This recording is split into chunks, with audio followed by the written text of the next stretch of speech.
Shalom amigos, Baruch Hashem, que estamos de nuevo reunidos y les enviamos muchas bendiciones a cada uno de ustedes. Le damos las gracias al Boré Olam por este gran privilegio de estudiar el Talmud. Recuerda, cada día ha sido hecho especialmente para ti. Aprovéchalo. Comenzamos. Talmud Berajot 7-1, 7b6. La Gemara cita una serie de enseñanzas de Rabbi Yohanan en nombre de Rabbi Yossi.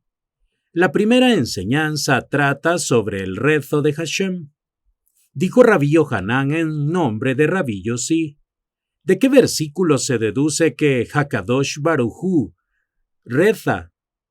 Del que dice: y los traeré a mi santo monte, y los alegraré en la casa en que me rezan. Yeshayahu 56:7. Bet Tefilati. Aunque el significado literal de Bet Tefilati es la casa en que me rezan, la Gemara lo interpreta como la casa de mi rezo, basándose en la siguiente deducción en forma de drasha. No fue dicho su rezo, refiriéndose al de los hombres, sino mi rezo. De aquí se entiende que Hakadosh Baruj Hu reza. La Gemara pasa ahora a explicar en qué consiste el rezo de Hashem. ¿Y qué es lo que reza Hashem? Dijo Rab Sutra Bar Tovilla en nombre de Rab: sea la voluntad precedente de mí, que mi misericordia domine mi ira, y que mi misericordia prevalezca sobre mis atributos de justicia estricta, que me conduzca con mis hijos conforme al atributo de misericordia, y que al juzgarlos falle en su favor más allá de los límites de la justicia estricta. La Gemara cita una baraita relacionada con lo anterior. Se enseñó en una baraita. Dijo Rabbi Yishmael ben Elisha, el Cohen Gadol, en una ocasión en el día de Kippur, entre a quemar el Ketoret, en la parte más interna del templo, Kodesh HaKodashim, y vi espiritualmente a Akaterikelka, Hashem Zebaot.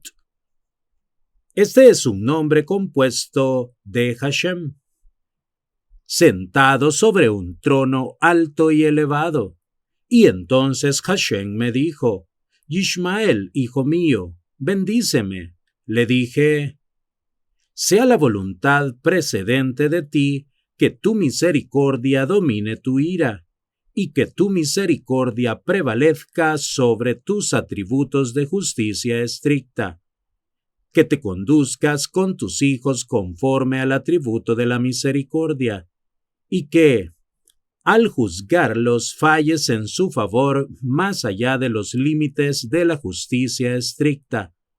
Hashem asintió con su cabeza en señal de aprobación. La Gemara concluye: y lo descrito en esta baraita nos enseña que nunca debes menospreciar la bendición de una persona común, ya que Hashem mismo le pidió una bendición a un ser humano. Una segunda enseñanza de Rabbi Yohanan en nombre de Rabbi Yossi. Y dijo Rabbi Yohanan en nombre de Rabbi Yossi: ¿de qué versículo se entiende que no hay que intentar apaciguar a una persona mientras esté bajo el dominio de la ira? Del versículo que me dice: mi semblante partirá y te daré descanso. Shemot 33:14. Le dijo Hakadosh Baruj Hu a Moshe: espérame hasta que pase el semblante de mi ira, y te concederé descanso, pues me apaciguaré. La Gemara pregunta: ¿acaso existe ira delante de Hakadosh Baruj Hu?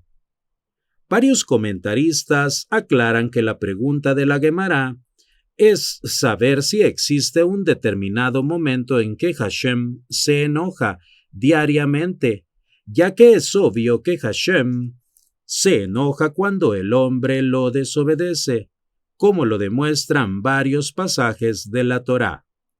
Pené Yehoshua. La Gemara pregunta, ¿acaso existe la ira de Hakadosh Baruj Hu?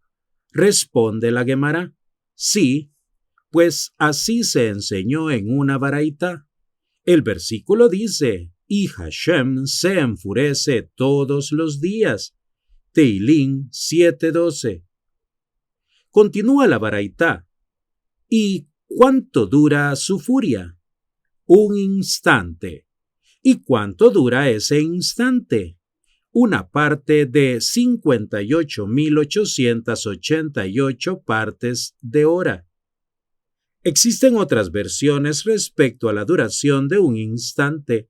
Según ellas, el número de instantes que componen una hora varía al indicado en nuestra Gemara. Y esa es la duración de ese instante. Concluye la baraita. Y no existe ni ha existido ser viviente capaz de determinar con precisión ese momento, excepto Bilaam el malvado, pues con respecto a él, Bilam está escrito en el versículo, y conoce el pensamiento del Altísimo. Ahora bien, ya que se sabe que incluso el pensamiento de su animal Bilam no conocía, como lo demuestra la discusión que tuvo con su asna, Avodat Zará 4b, ¿cómo es posible que conociera el pensamiento del Altísimo? Más bien el versículo nos enseña que Bilam sabía identificar el momento preciso en que Hakadosh Baruj Hu se enojaba y hacía uso de él para maldecir al pueblo de Israel. Y es a ese conocimiento que poseía Bilam, al que se refirió el profeta Mijá, cuando le dijo al pueblo de Israel, «Pueblo mío, recuerda ahora que tramó Balac, rey de Moab». ¿Y qué le respondió Bilam, hijo de Beor? Para que sean conocidas las generosidades de Hashem. Mijá 6:5. ¿Qué mensaje divino transmite el profeta con la expresión para que sean conocidas las generosidades de Hashem? Respondió Rabbi Elazar, esto es lo que dijo Kadosh Baruj Hu al pueblo de Israel. Recordad la perversa idea que tuvo Balac de exterminaros mediante una maldición de boca de Bilam, para que así sepáis reconocer cuántas generosidades realicé con vosotros, pues no me enojé en los días de Bilam el malvado, que os quería maldecir, ya que si me hubiera enojado como lo suelo hacer en cierto instante del día, entonces no habría quedado ni un superviviente de los enemigos de Israel. Se refiere en verdad al pueblo de Israel, pues Bilam conocía ese instante y sabía que en él se cumpliría la maldición que profiriera. Y eso es lo que le dijo Bilam a Balac, para justificarse tras fracasar en su intento de maldecir al pueblo de Israel. ¿Cómo maldeciré al que no maldijo Hashem? ¿Y cómo invocaré la furia si Hashem no se enfureció? Bamidbar 23:8. Este versículo nos enseña que en todos esos días Hashem no se encolerizó, evitando así que Bilam tuviera la oportunidad de causarle daño al pueblo de Israel con sus maldiciones. La Gemara vuelve al análisis del asunto del enojo de Hashem. ¿Y cuánto dura su furia? Un instante. ¿Y cuánto dura ese instante? Dijo Rabí Abin, y según otros fue Rabí Abiná. el tiempo en que se tarda en pronunciar la palabra rega, instante. ¿Y de qué versículo sabemos que la furia de Hashem dura solo un instante? Del versículo que dice, porque solo un instante dura su furia y su favor toda la vida. Teilín 36. Y si quieres otra respuesta, di que se aprende de aquí. Ocúltate un instante hasta que pase la furia. Yeshayahu 26:20. Pregunta la Gemara, ¿y en qué momento del día se enfurece Hashem? Respondió Abayé, el instante en que se enfurece Hashem tiene lugar en las 3 primeras horas del día, cuando la cresta del gallo emblanquece, y el gallo, se pone de pie sobre una sola pata. La Gemara se sorprende. Pero si a cualquier hora del día el gallo se pone en esa posición, con su cresta blanca, responde la Gemara, en cualquier otra hora del día se puede observar que todavía hay rayas rojas en la cresta. No obstante, en el momento exacto en que Hashem se enoja, no hay rayas rojas en su cresta. La Gemara cuenta un hecho relacionado con lo anterior. Un saduceo, los saduceos Zedoquín, son los seguidores de Sadoc, en su momento alumno del Taná Antígonos Ish Sojo. Los saduceos conformaban una secta que se oponía a los sabios, descalificando sus enseñanzas y dándole a la Torá una explicación propia que no concordaba con la recibida en el monte de Sinaí. De igual manera negaban que existiera un sistema de retribución, de recompensa y castigo en el mundo venidero, así como la resurrección de los muertos. Este saduceo, que vivía en el vecindario de Rabí Yehoshua ben Leví, lo molestaba mucho citándole versículos que parecían apoyar sus falsas creencias. Un día Rabí Yehoshua agarró un gallo, lo puso entre las patas de la cama y lo observó detenidamente. Pensó Rabí Yehoshua, cuando llegue el momento en que se le ponga la cresta blanca, maldeciré a ese saduceo. Pero cuando llegó ese preciso instante, Rabí Yehoshua se quedó dormido. Rabí Yehoshua entendió de ese suceso que desde el cielo le impidieron maldecir a ese saduceo, y concluyó: se deduce de aquí que no es apropiado actuar así, ya que está escrito, y su misericordia está sobre todas sus obras. Teilín 145:9. Asimismo está escrito incluso, castigar a un justo no es bueno. Mishle 17:26. Y a modo de drashá, este versículo se lee como si dijeran también para un justo, no es bueno castigar. Es decir, no está bien que el justo se ocupe de castigar a la gente, aunque ese malvado merecía ser castigado. Rabí Yehoshua concluyó que él no tenía que haber recurrido a un método inusual para forzar al cielo a que lo mataran. Tosafot. La Gemara cita una baraita que trata del momento en que Hashem se enoja. Una baraita enseñó en nombre de Rabí Meir. Cuando el sol brilla por la mañana y todos los reyes de Oriente y Occidente se colocan su corona sobre sus cabezas y se prosternan ante el sol para venerarlo, inmediatamente Hakadosh Baruj Hu se enoja. Tercera enseñanza de Rabí Yohanan en nombre de Rabí Yossi. Y dijo Rabí Yohanan en nombre de Rabí Yossi: es mejor una sola sumisión en el corazón del hombre que los numerosos azotes que pueda recibir de otros.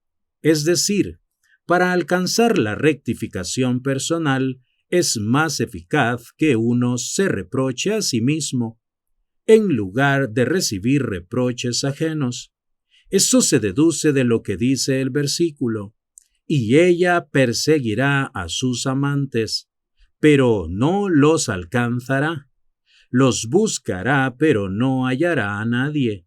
Entonces dirá: iré y volveré a mi primer esposo, pues me encontraba mejor antes que ahora. Osea 2:9. En esta alegoría el marido es Hashem, la esposa es el pueblo de Israel, y los amantes son las falsas divinidades y las naciones.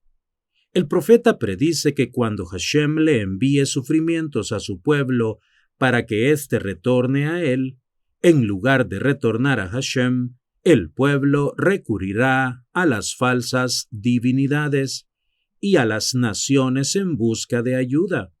Pero el pueblo se percatará de que esos amantes en los que confió no sirven de nada, y llegará a la conclusión de que solo se puede confiar en Hashem, su primer marido, y regresará a él.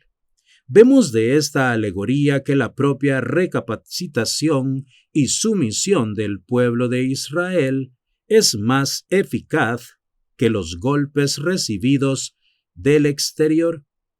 Siguiendo esta misma idea continúa la Guemará. Resh Lakish añadió: la sumisión que la persona siente en su corazón es incluso mejor que 100 azotes.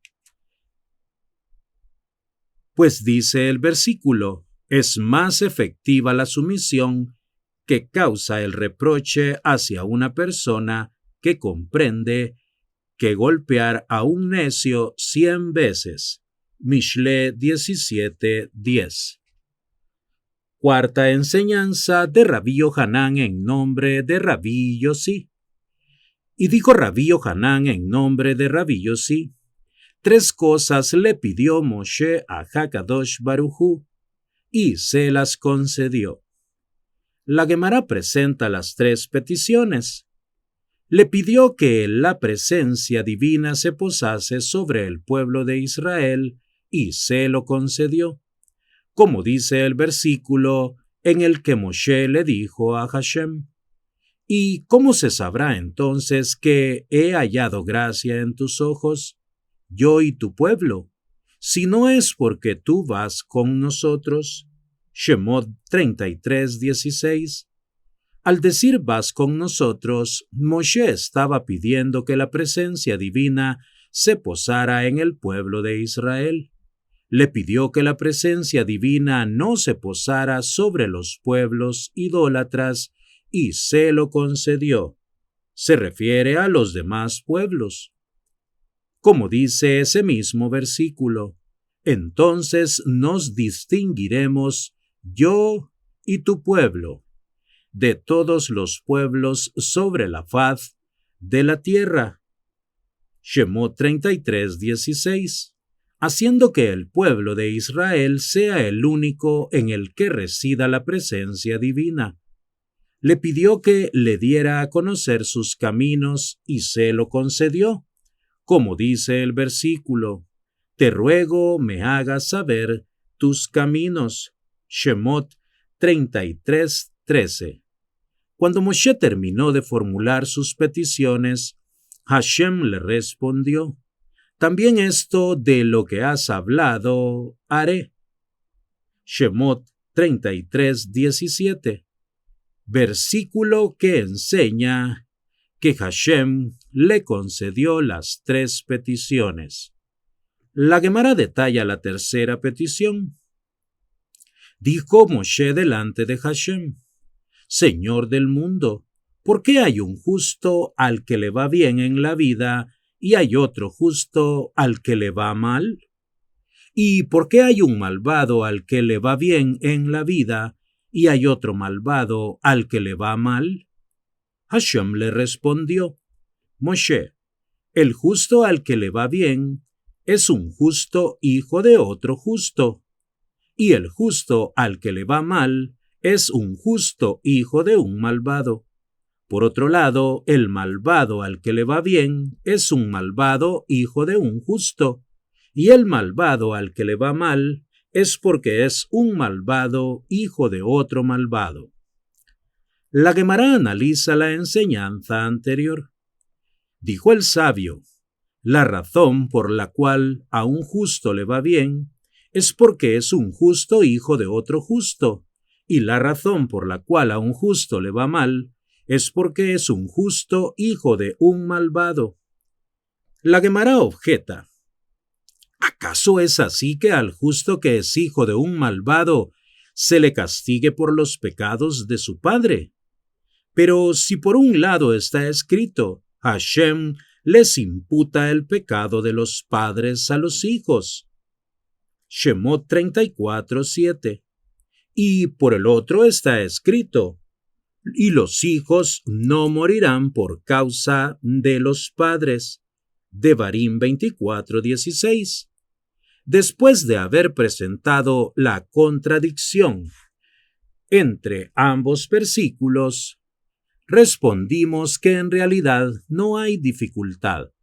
El versículo que dice que los pecados de los padres son imputados a los hijos se refiere al caso en que los hijos adoptan los malos actos de sus padres, mientras que en el otro versículo que afirma lo contrario se refiere al caso en que los hijos no adoptan los malos actos de sus padres. Vemos pues que un hijo que es justo no ha de sufrir por causa de los malos actos de su padre, y por lo tanto no se puede afirmar que el hecho de que al justo le va mal se deba a que es hijo de un malvado. La Guemará acepta la refutación y presenta otra explicación a la respuesta de Hashem a Moshe. En verdad, esto es lo que realmente Hashem le dijo a Moshe. El justo al que le va bien se refiere a aquel que es totalmente justo, sin ninguna falta. El justo al que le va mal se refiere a aquel que no es totalmente justo y por eso se lo castiga en este mundo, para expiar sus pocos pecados, a fin de que reciba una recompensa completa en el mundo venidero.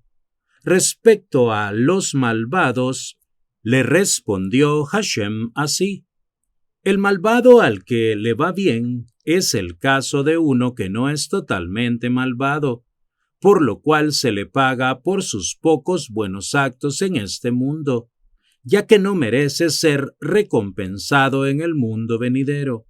Y el malvado al que le va mal es aquel que es completamente malvado. La Guemará explicó hasta ahora la opinión de quien sostiene que Hashem le concedió a Moshe las tres cosas que le pidió.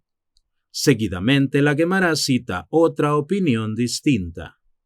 Rabbi Yohanan, que en nombre de Rabbi Yossi dijo que Hashem le concedió a Moshe sus tres peticiones, discrepa de la opinión de Rabbi Meir, pues Rabbi Meir dijo: dos de tus tres peticiones le fueron concedidas, pero una de ellas, la solicitud de saber por qué hay justos a los que les va bien y otros a los que no, etc., no le fue concedida, pues dice el versículo: y agraciaré a quien desee agraciar, Shemot 33:19, expresión mediante la cual Hashem le insinúa a Moshe que hay ocasiones en que él favorece a una persona, aunque no sea digna de ello, y siguiendo con la misma idea, el versículo finaliza diciendo: y seré misericordioso con quien desee tener misericordia,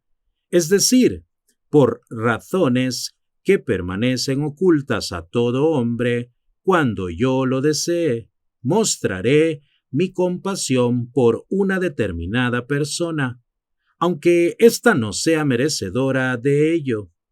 Según esta explicación de Rabbi Meir, Hashem no le concedió a Moshe su deseo de comprender sus caminos. La Gemara analiza la continuación del diálogo de Hashem con Moshe. Moshe le pidió a Hashem: te ruego que me muestres tu gloria. Shemot 33:18. Y Hashem le dijo: no podrás ver mi rostro. Shemot 33:20. A este respecto se enseñó en una baraita, en nombre de Rabbi Yehoshua ben Korja. Esto le dijo Hakadosh Baruj Hu a Moshe: cuando yo quise mostrarte mi rostro la primera vez que me revelé a ti en la zarza ardiente, tú no quisiste contemplarlo. Ahora que tú quieres ver mi rostro, yo no quiero mostrártelo. Según Rabbi Yehoshua ben Korja, Hashem amonestó a Moshe por haber rechazado la oportunidad de ver su rostro. Dice la Gemara: esta enseñanza de Rabbi Yehoshua ben Korja de que Moshe fue amonestado discrepa de la opinión que transmitió Rabbi Shmuel bar Nachmani en nombre de Rabbi Yohanan, ya que este último sabio opina que Moshe actuó debidamente cuando ocultó su rostro para evitar contemplar la gloria de Hashem. Pues Moshe consideró que contemplar la gloria divina constituía una falta de respeto a Hashem. Maharal. Pues dijo Rabbi Shmuel bar Nachmani, en nombre de Rabbi Yohanan, en recompensa por sus 3 actitudes meritorias durante la revelación de la zarza ardiente. Moshe se hizo merecedor de 3 cualidades espirituales extraordinarias. La Gemara detalla las 3 actitudes de Moshe y sus respectivas recompensas. El versículo dice acerca de la revelación en la zarza ardiente: y ocultó Moshe su rostro porque temió observar a Dios. Shemot 3:6. Detalla la Gemara: como recompensa por y ocultó Moshe su rostro, Moshe mereció que resplandeciera su rostro cuando descendió del monte Sinaí con las tablas de la ley. Como recompensa por qué temió, mereció lo que la Torá describe más adelante: y vio a Aarón y todos los hijos de Israel a Moshe, y he aquí que resplandecía la piel de su rostro, y temieron acercarse a él. Shemot 34:30. Por la luz que irradiaba su rostro. Como recompensa por privar a sus ojos de observar a Dios, mereció lo que escribe la Torá acerca de él: y la imagen de Hashem ha de observar. Bamidbar 12:8, refiriéndose al mérito que Hashem le concedió cuando le dijo: y verás mi parte de atrás, ocasión en la que Moshe logró una percepción de Hashem muy elevada. Según esta opinión, Moshe no fue reprendido por rechazar la oportunidad de contemplar a Hashem en el episodio de la zarza, sino al contrario, fue recompensado por ello. La Gemara concluye el tema del diálogo de Hashem con Moshe interpretando el último versículo de ese pasaje. Aunque Hashem no aceptó mostrarle a Moshe la visión de su rostro, le dijo: yo retiraré mi mano y verás mi parte de atrás. Shemot 33:23. Dijo Rab Haná bar Bisná, en nombre de Rabbi Shimon Hazidá.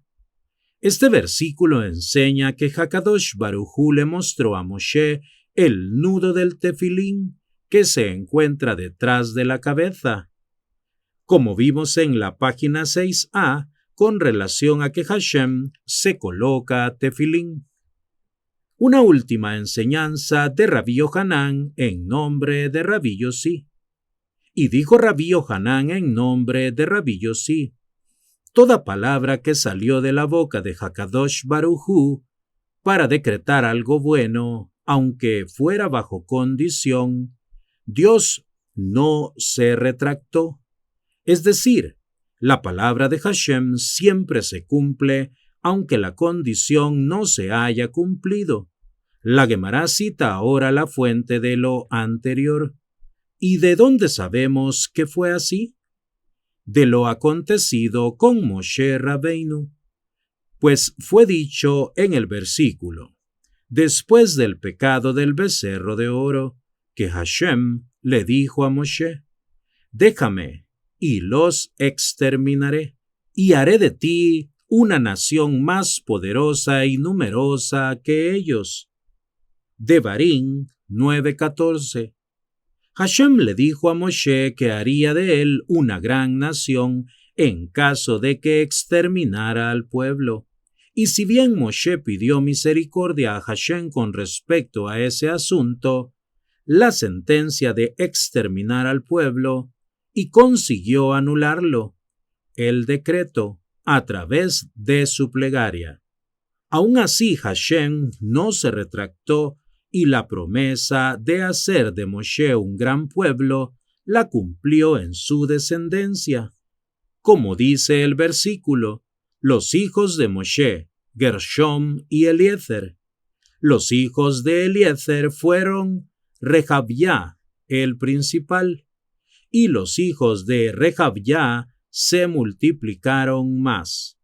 Divrei Hayamim Aleph 23:17. A este respecto enseñó Rab Yosef en una baraita.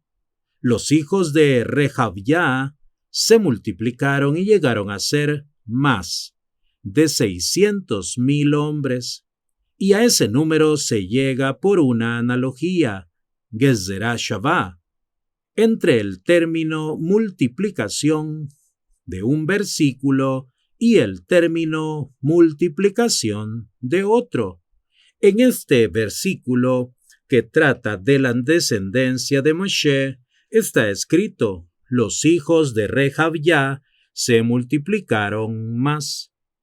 Y ese mismo término, multiplicación, aparece en otro versículo que habla de la población total del pueblo de Israel en Egipto, como está escrito, y los hijos de Israel se reprodujeron, proliferaron, se multiplicaron.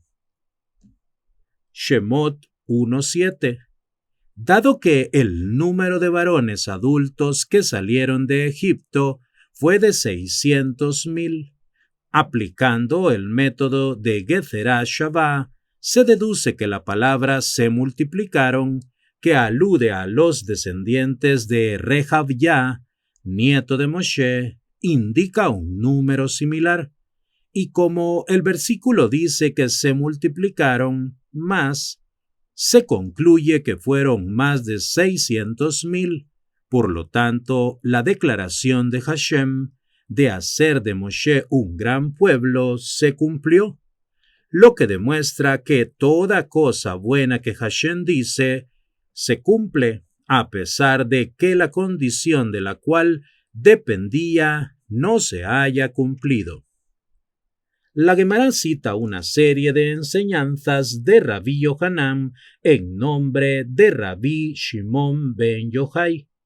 Dijo Rabí Yohanan en nombre de Rabí Shimon ben Yochai: desde el día en que Hakadosh Baruj Hu creó el mundo, no hubo nadie que llamara a Hakadosh Baruj Hu Adón, Señor, hasta que llegó Abraham y lo llamó Adón. Como dice el versículo, y dijo Abraham, Adonai, mi Señor, Dios. El nombre de Adonai proviene de Adón. ¿De qué modo sabré que la heredaré?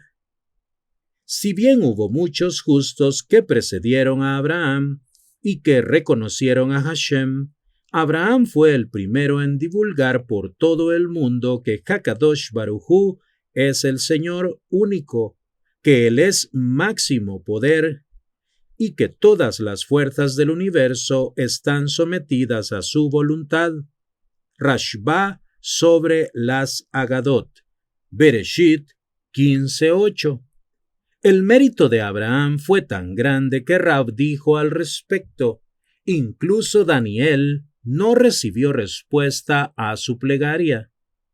Solo por el mérito de Abraham la recibió, como dice el versículo que menciona la plegaria de Daniel cuando éste estaba en el exilio.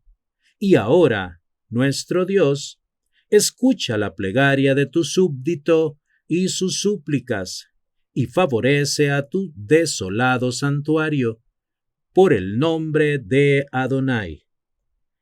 Daniel 9:17. Si bien Daniel no mencionó explícitamente a Abraham Avinu en su plegaria, se entiende que estaba invocando su mérito ante Hashem, ya que como Daniel se estaba dirigiendo directamente a Dios, tenía que haber concluido su frase en segunda persona: y favorece a tu desolado santuario por ti, y no por el nombre de Adonai, como si estuviera refiriéndose a un tercero. De aquí se deduce que en realidad lo que Daniel quiso expresar al decir por el nombre de Adonai es: Hashem, escucha mi plegaria por el mérito de Abraham, que fue el primero en llamarte Adón, haciendo así que el mundo reconociera tu soberanía absoluta. Maharsha. Segunda enseñanza de Rabí Yohanan en nombre de Rabí Shimon ben Yochai. Y dijo Rabí Yohanan en nombre de Rabí Shimon ben Yochai: ¿de qué versículo se puede aprender que no hay que intentar apaciguar a una persona mientras está enojada? Del versículo que dice: mi semblante de enojo se irá y te daré descanso. Shemot 33:14.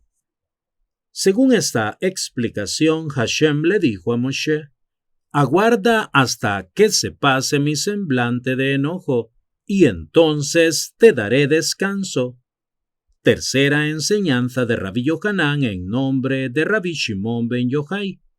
Y dijo Rabí Yohanan en nombre de Rabí Shimon ben Yochai: desde el día en que Hakadosh Baruj Hu creó su mundo, no hubo ninguna persona que agradeciera a Hakadosh Baruj Hu, hasta que llegó Lea, y le agradeció por el nacimiento de su cuarto hijo Yehudá. Como dice el versículo: esta vez agradeceré a Hashem por lo que llamó su nombre Yehudá. Bereshit 29:35. Lea nombró a su hijo Yehudá, que en hebreo comparte la misma raíz que la palabra Jodaá, agradecimiento. Lea enfatizó la expresión esta vez, porque sabía por inspiración divina que Jacob iba a tener 12 hijos, y como Jacob tenía 4 esposas, lo más lógico hubiera sido que cada una trajera 3 hijos al mundo. Cuando tuvo su cuarto hijo, Lea sintió un profundo agradecimiento a Hashem por haberle concedido un hijo más de lo que le correspondería. La Guemará analiza el significado del nombre del hijo primogénito de Lea, Reubén. Reubén, dijo Rabí Elazar, el nombre Reubén se compone de 2 términos, Reú y Ben, pues al darle ese nombre a su hijo, dijo Lea, con inspiración divina: vean, Reú, la diferencia entre mi hijo, Ben, y el hijo de mi suegro Yitzhak, refiriéndose a Esau, pues Esau, el hijo de mi suegro, a pesar de que vendió su primogenitura a su hermano Jacob con pleno consentimiento, como está escrito, y Esau vendió su primogenitura a Jacob. Bereshit 25:33. Vean qué es lo que está escrito acerca de él. Y Esau odió a Jacob. Bereshit 27:41. Y también está escrito, dijo Esau, por eso fue llamado Jacob, pues me ha engañado. Bayak Beni. En hebreo, Bayak Beni y Jacob comparten la misma raíz. Ya 2 veces tomó mi primogenitura. Bereshit 27:36. Sin embargo, mi hijo Reubén, a pesar de que Yosef le tomó la primogenitura contra su voluntad, como está escrito, pero por profanar Reubén el lecho de su padre, fue dada su primogenitura a los hijos de Yosef. Divrei Hayamim Aleph 5:1. Incluso así Reubén no le envidió, sino que todo lo contrario, pues quiso salvarle la vida cuando sus otros hermanos decidieron matarlo, como está escrito, y oyó Reubén que planeaban matarlo, y lo salvó de sus manos, y dijo, no lo matemos. Bereshit 37:21. Siguiendo la misma idea de que el nombre de la persona revela asuntos de su futuro, la Guemará analiza el nombre de Ruth, la moabita. Ruth, que revela el nombre de Ruth.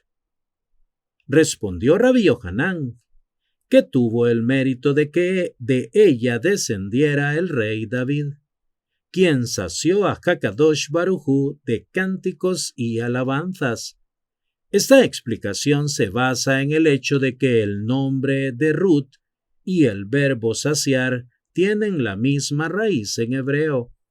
La Guemará pregunta, ¿de qué versículo se deduce que el nombre de la persona es causa de sus acontecimientos futuros o de su descendencia?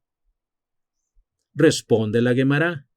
Dijo Rabbi Eliezer del versículo que dice, id y contemplar los actos de Hashem, que puso lugares desolados, Shamot, en la tierra. Tehilim 46:7. No pronuncies esta palabra tal como está escrita en el versículo Shamot, lugares desolados, sino Shemot, nombres. Según esto, el versículo dice, id y contemplad los actos de Hashem que puso nombres en la tierra. Es decir, Hashem es quien inspira a los padres en la elección de los nombres de sus hijos, de manera tal que el nombre esté relacionado con los acontecimientos que les tocará vivir, tanto a ellos como a sus descendientes en el futuro.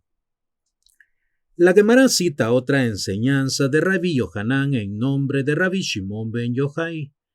Y dijo Rabbi Yohanan en nombre de Rabbi Shimon ben Yochai, es más duro el sufrimiento de tener un hijo malvado en la casa de un hombre que el sufrimiento que causará la guerra de Gog y Magog.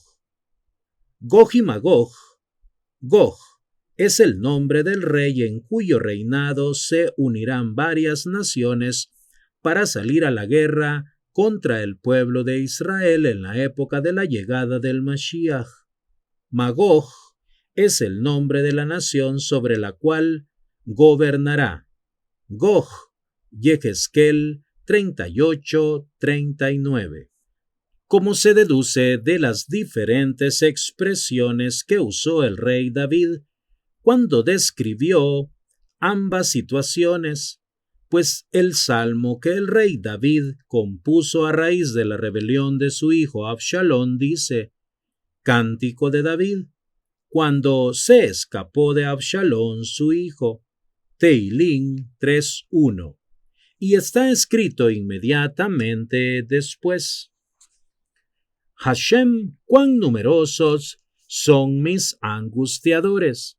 muchos son los que se levantan en mi contra. Con respecto a la guerra de Gog y Magog, el rey David no se inquietó de la misma manera, tal y como está escrito en el Salmo que habla de esa guerra, porque se congregan los pueblos y las naciones, murmuran en vano. Teilín 2:1.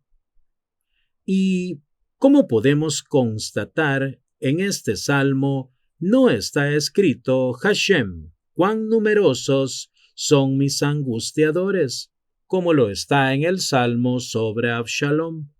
Observamos pues que es más angustiante tener un hijo malvado que la guerra de Gog y Magog.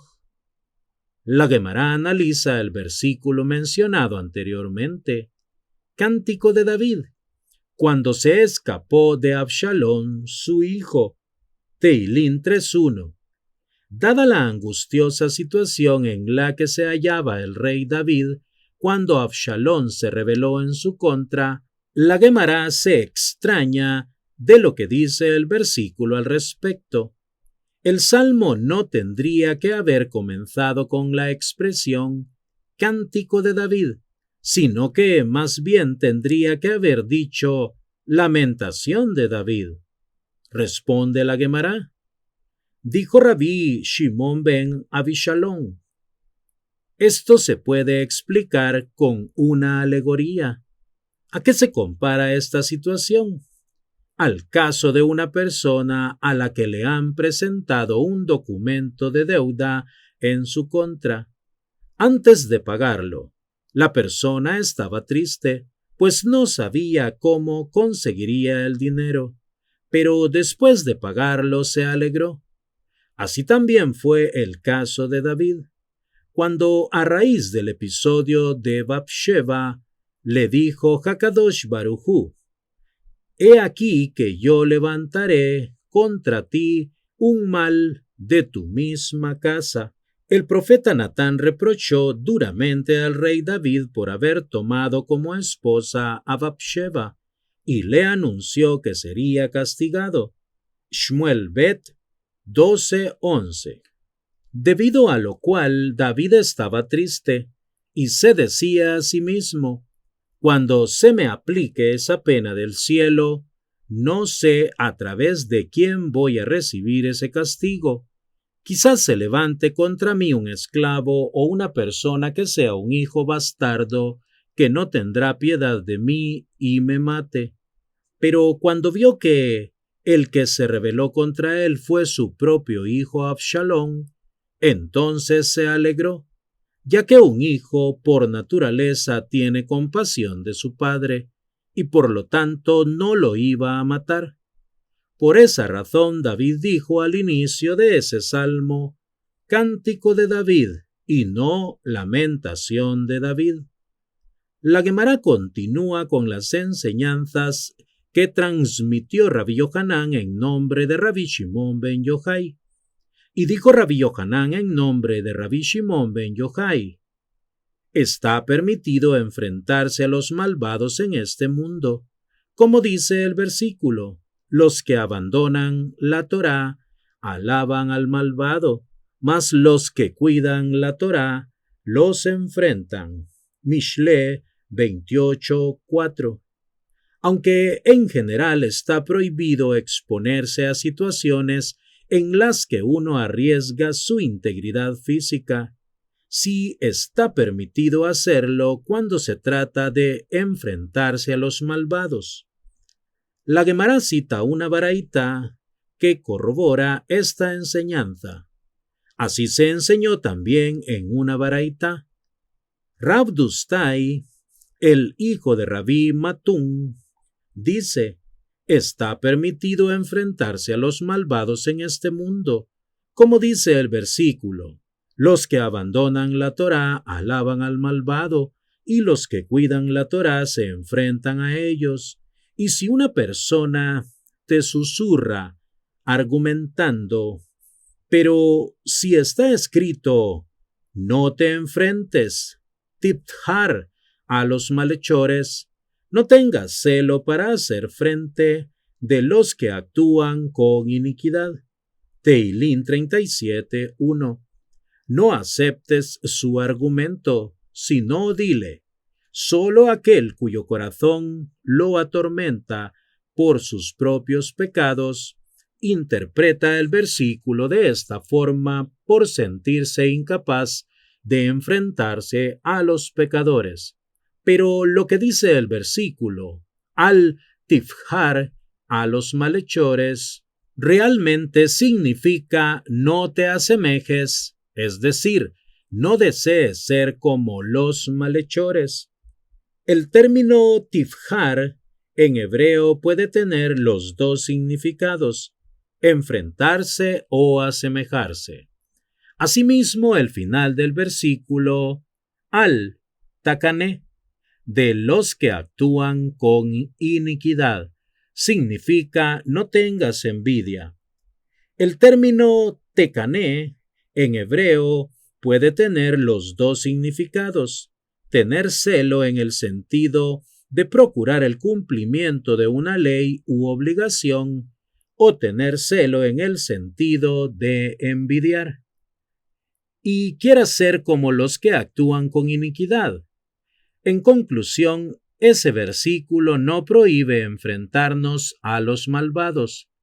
Para afianzar esta explicación, la Guemará cita otro versículo, y dice el rey Shlomo que no yecané tu corazón a los pecadores, sino solo a aquellos que viven con temor de Hashem todo el día.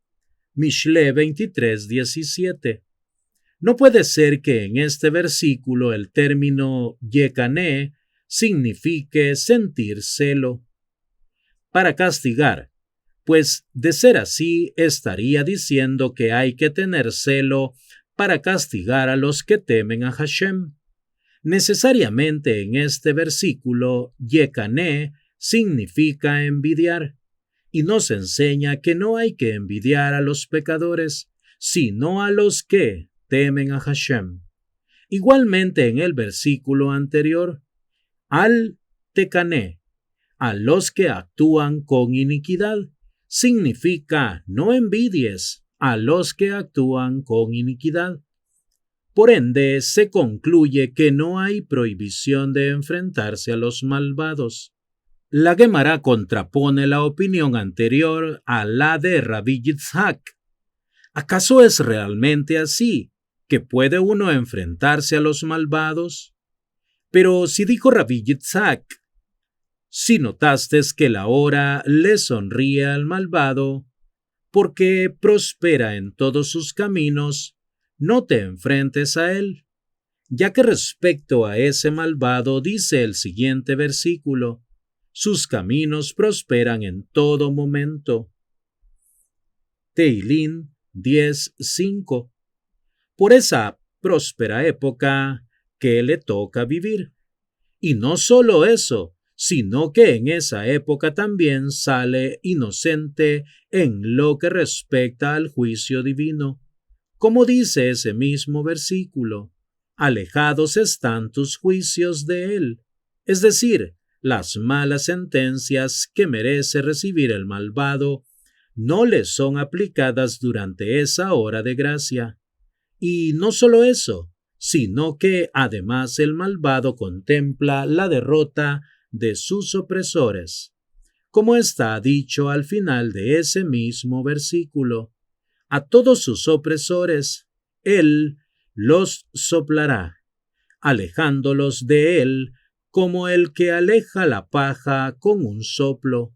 Por lo tanto, con este versículo, Rabbi Yitzhak demostró que uno no debe enfrentarse a los malvados.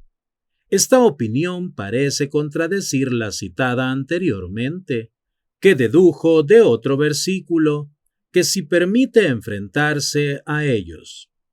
La Guemará responde, en realidad no hay contradicción. Este versículo indica que no hay que enfrentarse a los malvados. El citado por Rabbi Yitzhak se refiere a asuntos entre él y el malvado, mientras que el otro versículo, el citado anteriormente por Rabí Yohanan, los que guardan la Torá se enfrentan a ellos, que autoriza a enfrentarse a los malvados, se refiere a asuntos relacionados con el cielo, para defender el honor de Hashem y su Torá. Segunda respuesta. Y si quieres otra respuesta, di que tanto un versículo como el otro se refieren a asuntos relacionados con el cielo, e incluso así no hay una contradicción, pues el versículo que afirma que no hay que enfrentarse a un malvado está hablando de un malvado que atraviesa por un momento en que la suerte le sonríe, mientras que el otro, que autoriza a enfrentarse a él, se refiere al caso de un malvado que no atraviesa por un momento en que la suerte le sonríe. Tercera respuesta. Y si quieres otra respuesta, di que tanto un versículo como el otro tratan de un malvado que atraviesa por un momento en que la suerte le sonríe, y aún así no hay ninguna contradicción, ya que uno, el versículo que autoriza a enfrentarse a un malvado, se refiere solo a cuando la persona que se enfrenta a él es totalmente justa, mientras que el otro, del que se entiende que no hay que enfrentarse a él, se refiere a una persona que no es totalmente justa. La Gemara presenta una prueba al respecto, pues dijo Rav Huna, ¿qué significa lo que está escrito en el versículo? Porque contemplas a los traidores, otorgándoles poder. Callas cuando devora el malvado al que es más justo que él. Habacuc 1:13. Rav Huna se extraña. ¿Acaso el malvado puede devorar al justo? Pero si está escrito, el malvado acecha al justo y busca matarlo, pero Hashem no lo abandonará en su mano. Teilín 37:33. Y también está escrito, no se le presentará al justo ningún mal. Mishle 12:21. Concluye Rav Huna. En verdad, el versículo del que se entiende que el malvado puede devorar al justo se refiere a una persona que solo es más justa que él, que el malvado, aunque no es totalmente justa, ya que tiene algunos pecados.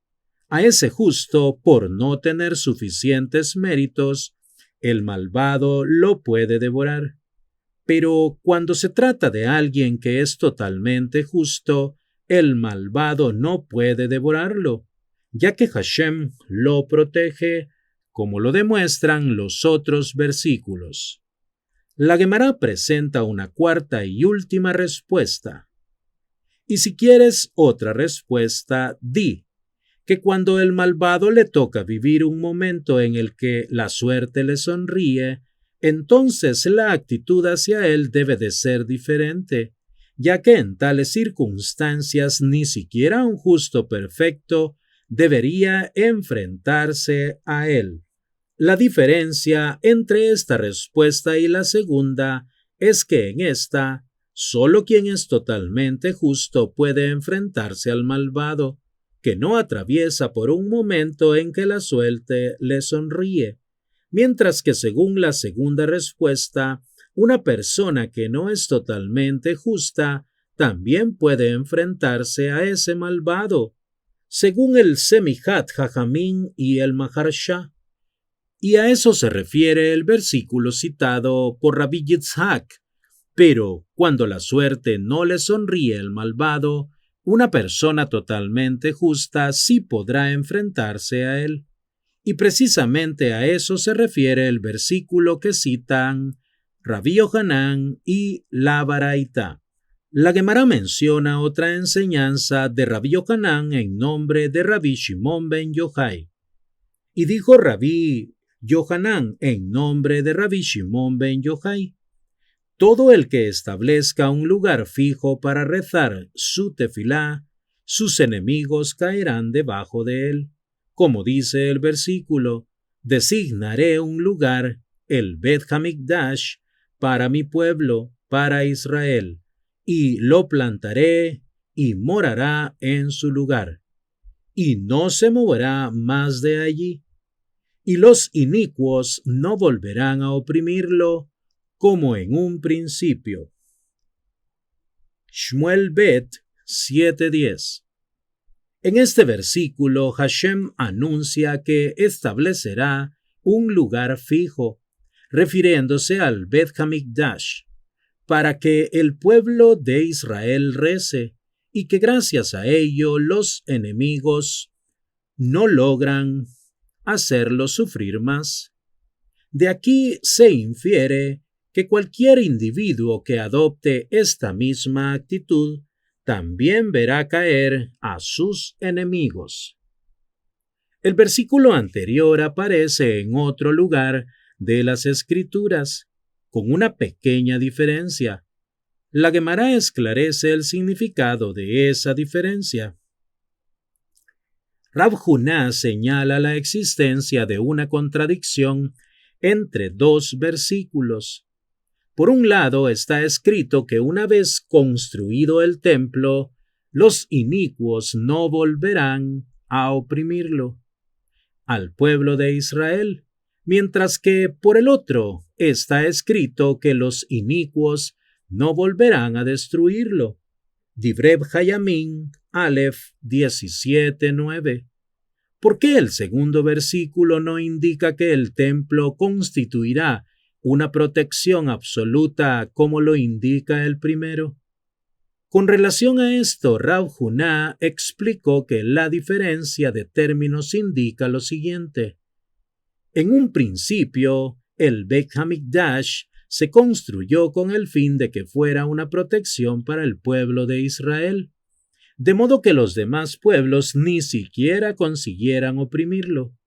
Pero finalmente, cuando el pueblo pecó y se decretó que sería oprimido por sus enemigos, la protección del Bet Hamikdash disminuyó y los rezos realizados desde allí solo sirvieron para evitar que sus enemigos lograran destruirlo totalmente. La Guemará cita otra enseñanza de Rabbi Yohanan en nombre de Rabbi Shimon ben Yochai. Y dijo Rabbi Yohanan en nombre de Rabbi Shimon ben Yochai: es más valiosa la atención que uno le dispensa a un sabio de Torá que el aprendizaje que uno puede obtener de la propia Torá. Pues cuando uno atiende a un sabio de Torá, lo observa actuar en diversas situaciones, aprendiendo así cómo hay que conducirse en la práctica en esas situaciones según la Torá, un conocimiento al que no hubiera llegado solo en el estudio teórico. La Guemará indica la fuente de esta enseñanza, como dice el versículo acerca del profeta Elisha, alumno de Eliyahu Hanabí. Aquí está Elisha, hijo de Shafat, quien vertió agua sobre las manos de Eliyahu. Melahim Bet 3:11. De lo cual se entiende que él lo acompañaba y lo servía.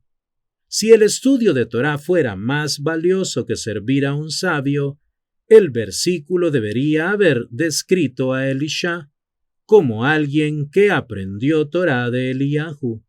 Pero el versículo no dice quién aprendió Torá de Eliyahu al referirse a él, sino quien vertió agua sobre las manos de Eliyahu, lo que nos enseña que es más valiosa la atención que uno le presta a un sabio de Torá que el propio aprendizaje de Torá. La Guemará explica la importancia de rezar con la congregación y menciona otra enseñanza de Rabbi Yohanan en nombre de Rabbi Shimon ben Yochai. Le preguntó Rabbi Yitzhak a Rav Nachman: ¿por qué razón no viene el Señor? usted al Bet HaKnesset para rezar con la congregación? Le respondió Rav Nachman: no puedo porque me siento muy débil. Le dijo Rabbi Yitzhak: entonces que se reúnan 10 hombres en la casa del Señor, y así podrá rezar usted con Minyan, sin necesidad de salir de su casa. Le dijo Rav Nachman: eso supone para mí una molestia. Entonces Rabbi Yitzhak le propuso que el Señor diga al encargado de la organización de los rezos de la comunidad que en el momento en que la congregación esté rezando, venga a comunicárselo al Señor, y así usted pueda rezar al mismo tiempo que los demás. Cuando Rav Nachman vio que Rab Yitzhak insistía tanto, le preguntó: ¿cuál es la razón de todo esto? ¿Por qué es tan importante que me una al rezo de la congregación, incluso sin acudir al Bet HaKnesset? Le respondió Rabbi Yitzhak: porque dijo Rabbi Yohanan en nombre de Rabbi Shimon ben Yochai. ¿Qué significa lo que está escrito? Y yo rezo a ti, oh Hashem, en un momento de gracia. ¿Cuándo se produce ese momento de gracia? Cuando la congregación reza. Por eso le dijo Rabbi Yitzhak a Rabbi Nachman que, aunque no pudiera asistir al Bet HaKnesset, él debería hacer un esfuerzo para rezar al mismo tiempo que la congregación, ya que en esos momentos el rezo es mejor recibido. Amigos, hasta aquí la lectura de este día. Hashem bendiga la obra de sus manos, el Boré Olam mande Parnasá Tová a sus mesas, tanto espiritual como materialmente, y que la luz de la Torá ilumine sus rostros. Hasta la próxima con la ayuda del Boré Olam.